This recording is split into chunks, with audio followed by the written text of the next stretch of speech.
ఆగమునకు కర్తలగుదురు, నిత్యానందము వారికి కలుగును. ఏంటంట? నిత్యానందము, నిత్య సంతోషం, ఎవర్లాస్టింగ్ జాయ్.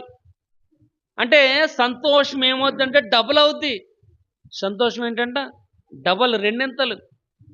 అంటే ఆయన నీకు ఇచ్చిన యొక్క సంతోషాన్ని, ఆనందాన్ని డబల్ చేయబోతున్నాడు, రెండింతలుగా.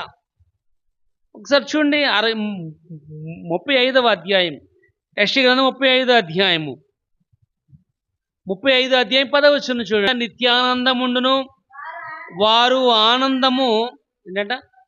అగండమ్మ. వారు తలల మీద ఏంటంట?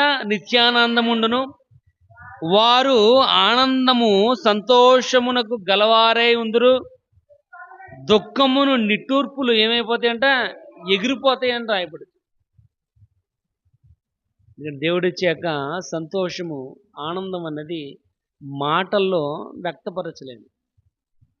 ఎప్పుడైతే ప్రభుని తెలుసుకున్నావో, ఎప్పుడైతే ప్రభు ఎడల నమ్మకాన్ని ఉంచావో, ఎప్పుడైతే ఆయన యొక్క మనస్తత్వాన్ని తెలుసుకున్నావో ఏమా, ఆ సంతోషం, ఆ ఆనందం అనేది మాటల్లో వివరించలేను. ఎప్పుడైతే దేవుని ఎడల పరిపూర్ణంగా ఎప్పుడైతే నువ్వు ఆధారపడ్డావో అమ్మా, అప్పుడే తెలుస్తుంది ఆయన ఎటువంటి వాడో అన్నది తెలుస్తుంది. మనం ఏం చేస్తుంటామంటే అడ్డగంతు ఇడ్డగంతు వేస్తాం.